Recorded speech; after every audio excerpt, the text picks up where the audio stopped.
to be the first woman president of the United States. But because heaven had chosen, no matter what the polls say, it doesn't matter. Because heaven has decided who is going to be the king of the nation.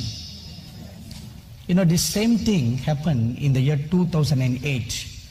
After finishing a meeting in Baton Rouge, I was going to Houston, and as the plane was flying around, or when we neared Texas, because of bad weather, the plane could not go to Houston. We were just circling around Austin, and the plane landed at Austin Airport, and we were just grounded for about 90 minutes or to 2 hours. And that day, I was fasting and praying for the election. And you know, that was another crucial election because Mr. Obama was standing for office for the first time. And then you had another wonderful Christian man. What's his name? John? Michael Brown? John Kay? John McCain. So now everybody, or at least all Christians, wanted Mr. John to be the president, right? So they were all praying for that. And I honestly fasted and prayed that day that a Christian man will be voted to office. And the same thing happened. I went to that place in heaven, and there was this round table, conference table, and Abraham stood there. He sat at the head table. Later on, I have come to understand that this council in heaven oversees end-time world events. And Abraham is like the chairman of that council. And there are many prophets in the council. And I saw Moses seated on the left, on the right of Abraham. And as I stood there, Abraham had a file in his hand. And on the file was the word USA written.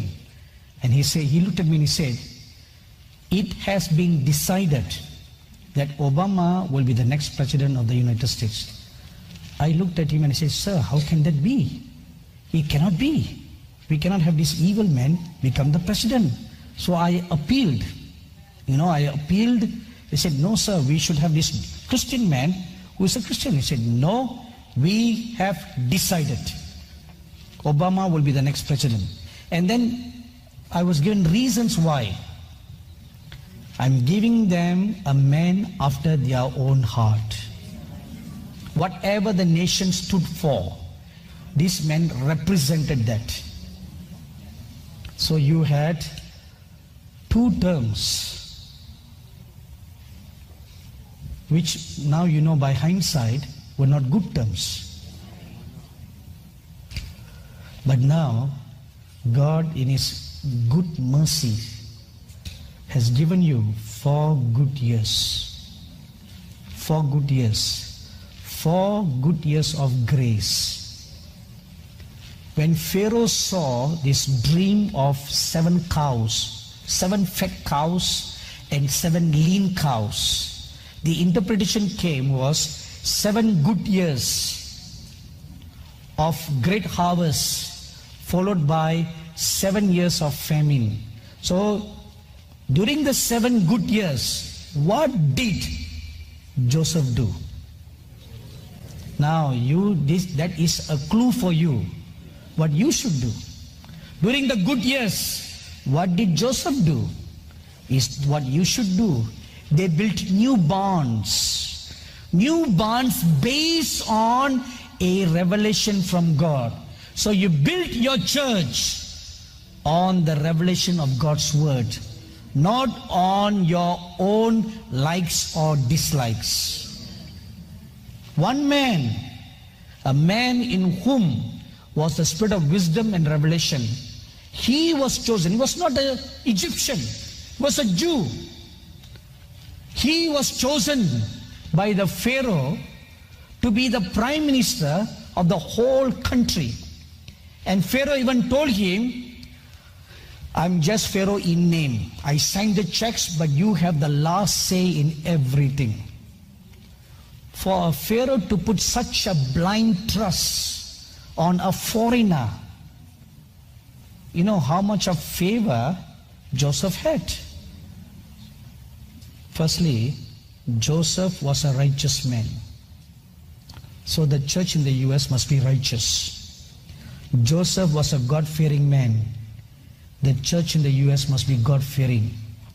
Joseph was pure and undefiled. The church in the US must be sexually pure, undefiled, spiritually pure. Fourthly, Joseph was a man who walked with God. The church in the US must learn to walk with God. See, 4 things that Joseph did.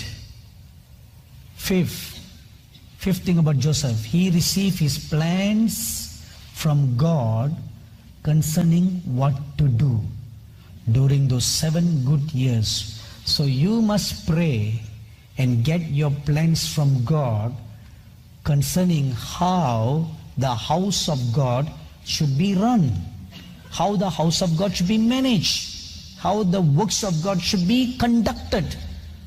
You get your plans from God, running your own life. You ask God for His perfect will for your own life. Of course, you can run your life the way like you like to. God doesn't stop you from doing it. But there's always the perfect best. Why settle down for second best when you can have the best? When you want to demand your own way, God doesn't stop you. That reminds me of an incident that happened to my friend, my very close bosom friend. This was before, early in my ministry, 1985. This very close friend of mine fell in love with a girl. And this girl is from his own church, but his parents, the girl's parents and the boy's parents, don't like each other. They are like cats and dogs, but they all go to the same church.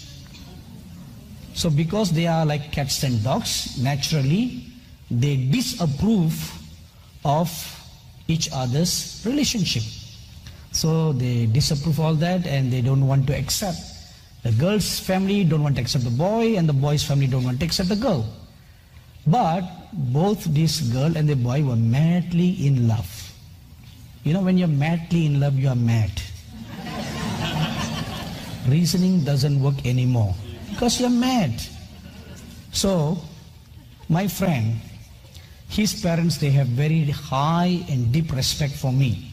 So he implored me to talk to his parents on his behalf and convince them to accept this girl. I said, I can never do that. And then he implored me to pray and ask God whether is this girl the will of God. I said, I don't do that either. I'm not a fortune teller, you know. So, but he kept on pestering me. But because he was a very close friend, I made an exception. I said, all right, I will seek the Lord on your behalf. So I fasted and prayed for 3 days. And on the 3rd day, the Lord showed me His will concerning his life. The Lord told me, it is not His will that he marry this girl. If he marries this girl, then what will happen to his life? The Lord said, in 6 months, he will feel that his marriage has become hell. So I called my friend, I told him this is the word, and he was so sad. Wouldn't you be? He was so sad. And he asked me a question. What if I fast and pray, will God change his mind? I said, God will not do that. He said, why not?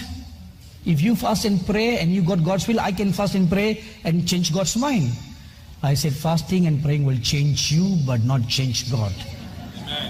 So anyway, he agreed to abide by the will of God, and he tore the girl's picture and he threw it into my dustbin in the midst of copious tears that fell from his eyes.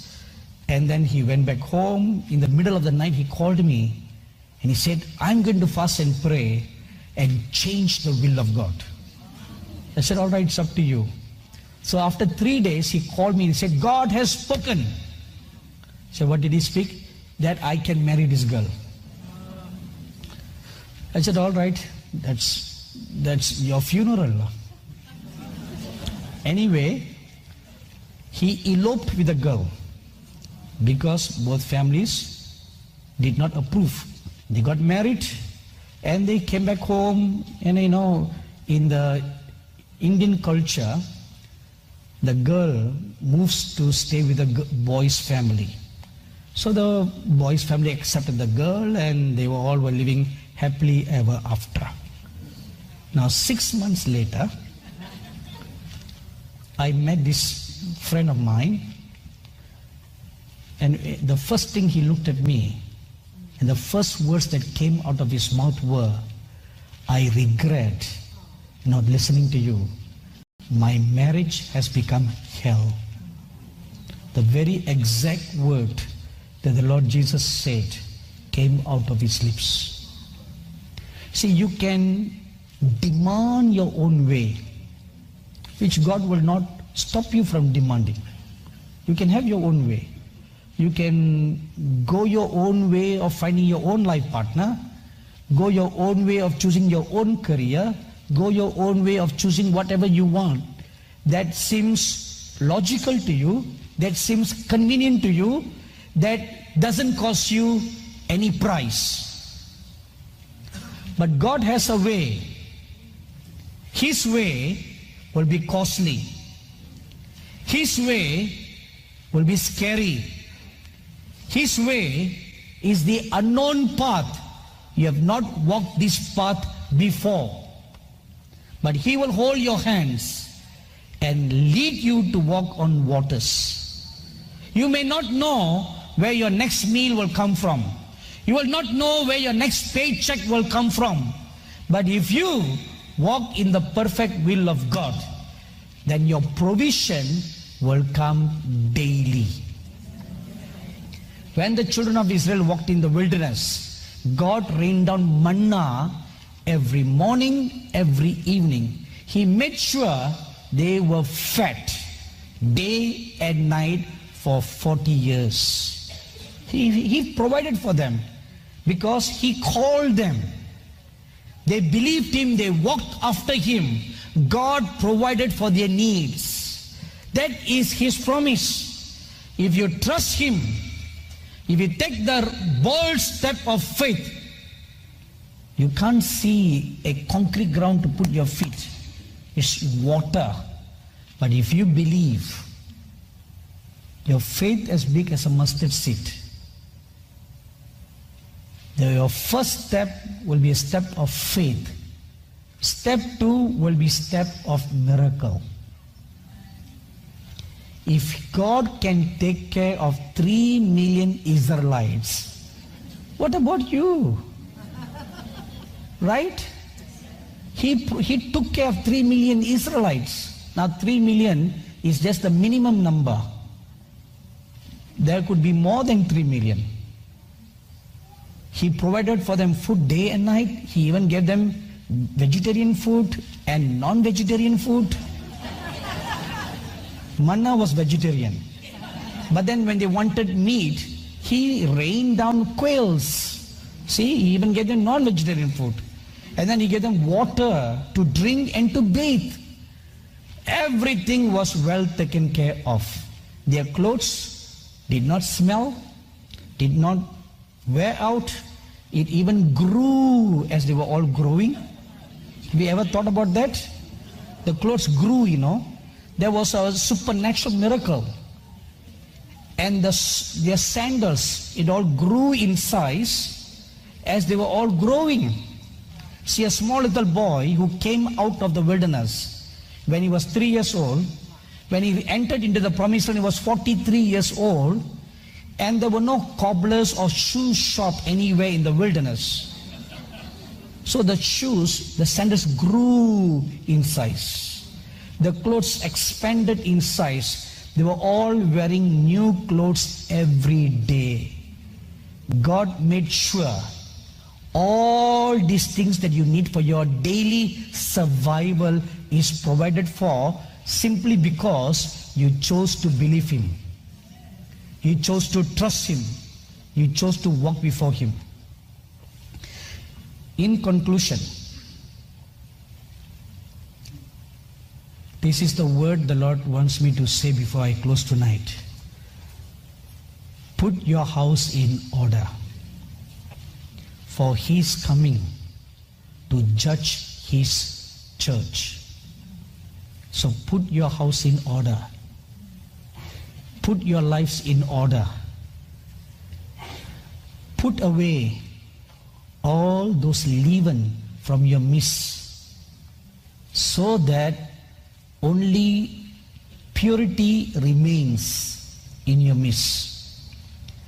The second thing you need to do is establish an altar in your families. Establish an altar in your families and in your church, where the church becomes a praying church. The original pattern that God gave for the church. It's not just singing, not just dancing, not just preaching, but praying. It's not wrong to sing and dance, not wrong to have preaching of the word, but the foundation should be prayer. My house shall be called a house of prayer. So what is a den of thieves today must be transformed to become a house of prayer. When you do that, then the Lord of glory will come into your church. Then the angels of God will come into your church, bringing gifts and bringing things that are necessary for your spiritual food and for healings. They will come bearing precious seed in their hands. Seed for food and seed for healings. You know, last month or early this month of August, we did a women's conference in Singapore. And one afternoon or one morning as I was praying, I saw an angel come in the meeting, and he had a basket. And from the basket he took out what looked like leaves to me. And then he crushed those leaves, and they became like dust. And the dust was falling all over the woman. And at first I thought gold dust was dropping. And then when I looked closer, it was not gold dust but healing leaves. Healing leaves were falling all over the woman to heal them of all emotional wounds, to heal them of the wounds in their mind, wounds in their emotions, besides healings for their physical bodies.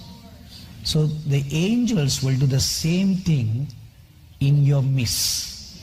They will walk in your midst bearing in their hands things that are necessary for your healings. And they will also bring spiritual weapons that are necessary to equip the church to engage in spiritual warfare that is coming. And they will also come and station themselves all over the church to take up positions, because now this is the house of God. If it's the house of God, they want to safeguard the house of God. So this God will do.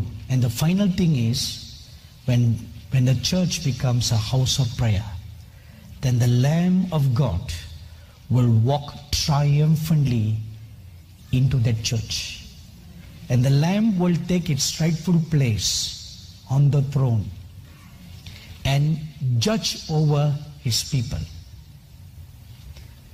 Again and again, I'm hearing this word in my spirit. Put away leaven from your midst. The leaven of hypocrisy, the leaven of double-standardness, the leaven of backstabbing one another, the leaven of gossiping and murmuring and backbiting against one another, the leaven of writing about one another on the internet. Put away all these things, for you have wounded and caused to bleed the brethren. Let it not be a sin that will be put on your charge. Let's stand up for a word of prayer right now. I will continue my message about the birth pangs tomorrow.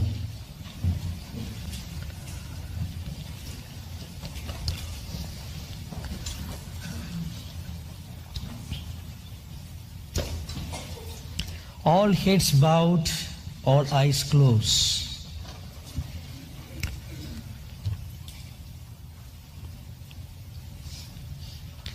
If you all don't mind, can we all kneel down?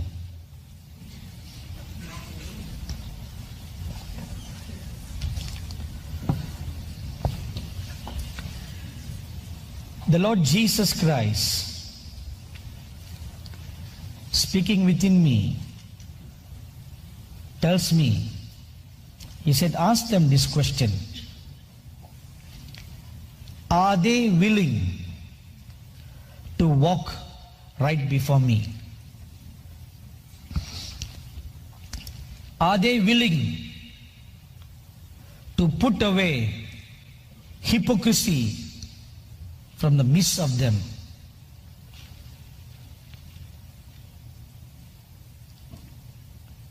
I see now one of the four living creatures, the one who had the form like a lion, standing in our midst. And he has been sent by the 24 elders in heaven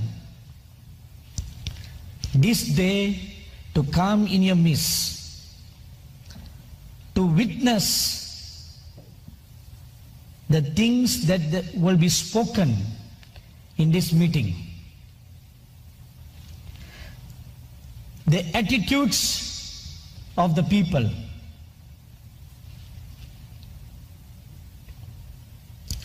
I see right now, as I'm speaking these words to you,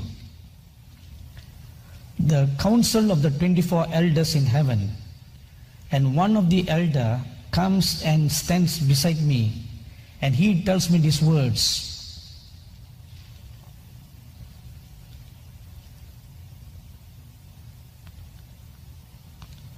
My dear brother, Pastor David, the elder tells me that you should seek the face of God concerning the foundation of the call of this church.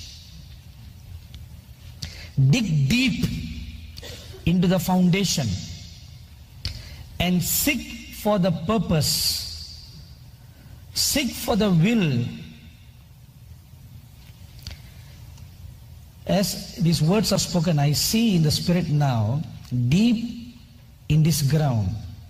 Now this does not signify physically, but in the spiritual, deep in the ground here, a scroll has planted. And the scroll contains the original plan, the vision, and the calling that God gave to this church and to this region. Seek them out. Seek them out.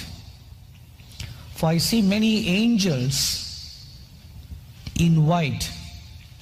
They are stationed all around this place, and they are waiting for the orders that will be given to them for them to work the works according to the plans and purpose that were originally given, that are written in the scroll and planted in this place.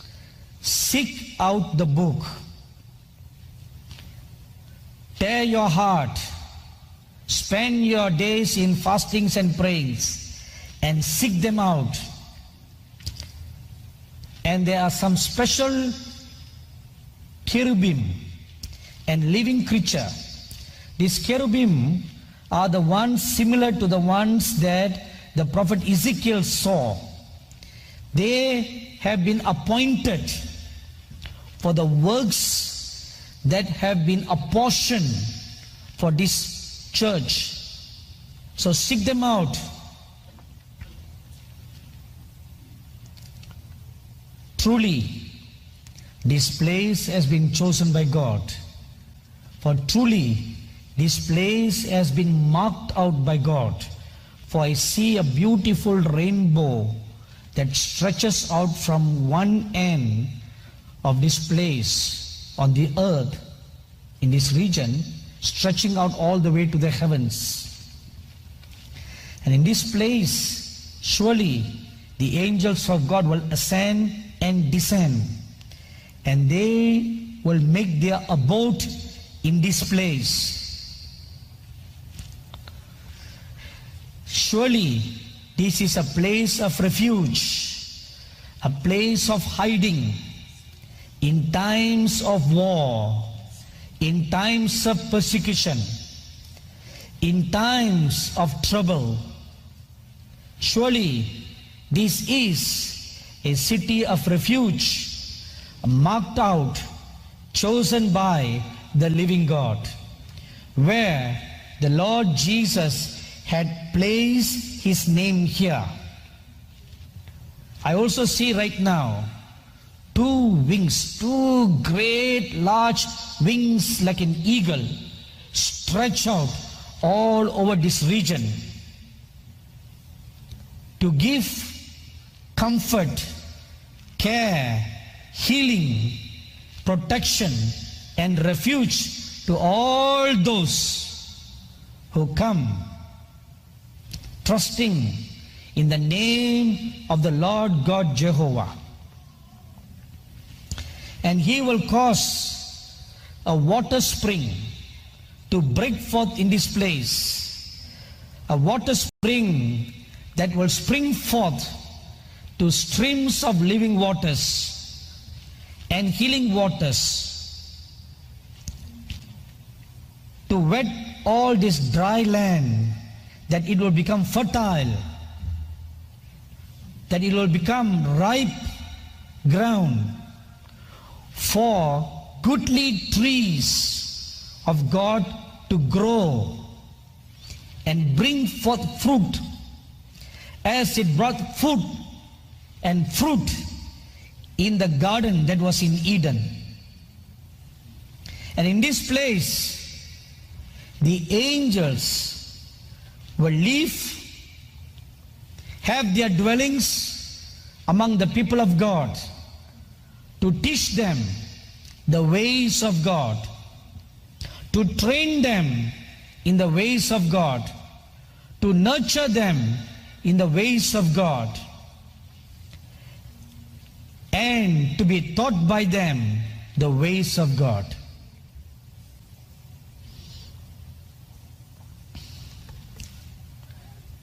People of God, look deep into your heart now, and you make a determination today that you want to walk after the living God.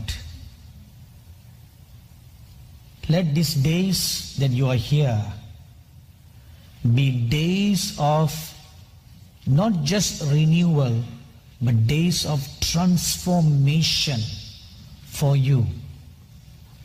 When you leave this place on the last day of the conference, you are going to leave this place as a new person. Your old man must die. You must put to death your old men. You must crucify your old men. Crucify the very self that gives you an identity. Crucify the I that you want to control your life. You want to control your circumstances. Crucify that passion and the desires that you have for the things of the world, for the lusts of the world, for the lust of your eyes, and for the pride of your life. Put away all the things that are now hindering you from walking in your destiny. You know your destiny. You have been shown from your childhood what is your destiny. Why should you now walk away from that destiny and embrace the world and the things of the world? For I am calling you this day to put your lives right before me and to align your path right side by me, that you may walk with me.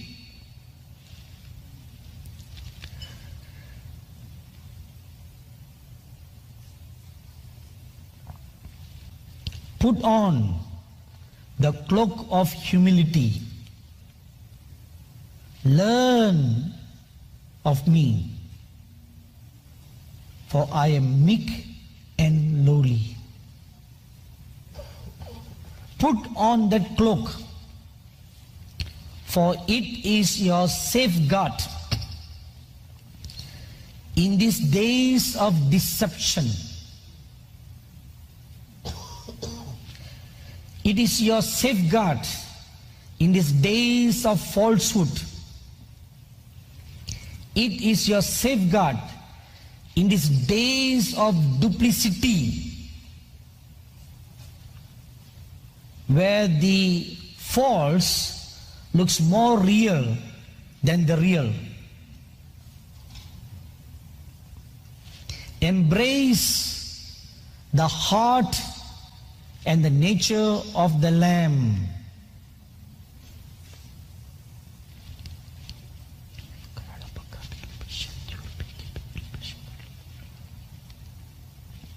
Now open your heart now and you talk to the Lord Jesus for a few minutes. How do you want to respond? You open your hearts now and you talk to the Lord Jesus now.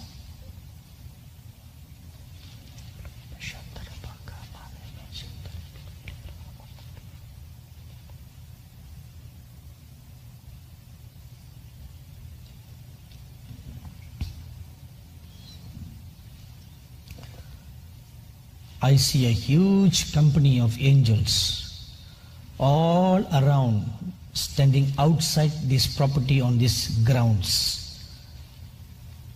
Anywhere that you'll walk in these grounds, you will bump into an angel of God.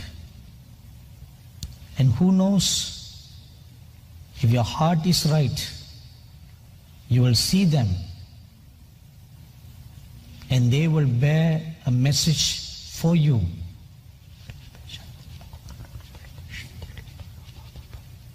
You have been brought here for such a time as this. For God has brought you here. You did not come here on your own. God has brought you here to speak to you concerning your destiny. This will be your last chance. You will not get another opportunity.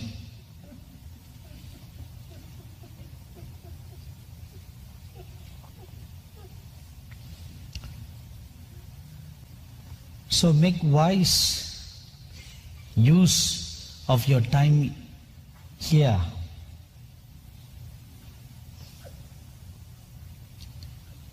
Spend your time in fastings and prayers during your stay here. Walk the grounds in prayer, talking with God, fellowshipping with God, worshipping Him. And wherever you are standing and praying, I see right now a huge scroll, at least 6 feet tall scroll. That is your scroll.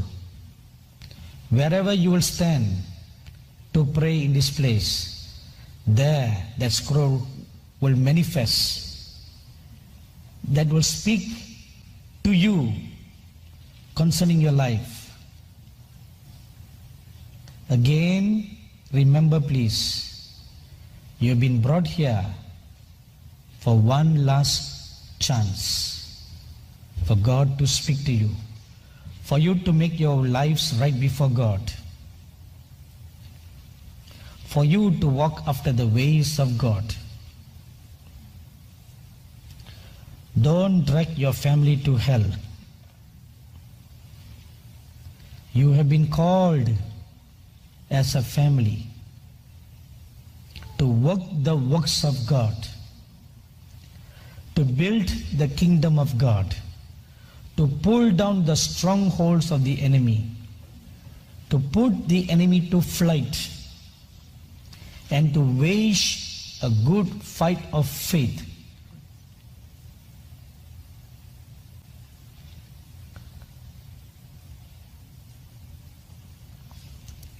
So put away yourself.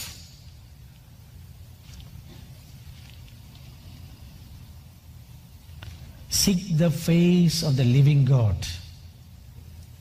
Thank you, Father.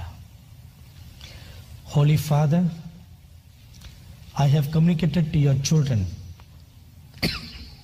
all the things that you have shown me, Lord, and all the things that you have put your words in my mouth.